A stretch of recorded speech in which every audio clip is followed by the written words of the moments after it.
పందల బాలుడు పంబావాసుడు హరిహర తనయుడు ఎక్కినాడు పల్లకి.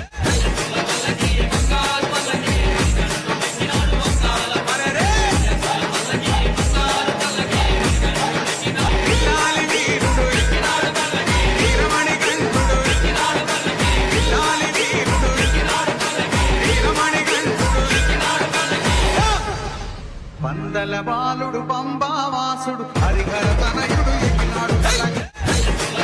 ఎక్కు ఎక్కు సారి మల్ల ఎక్కు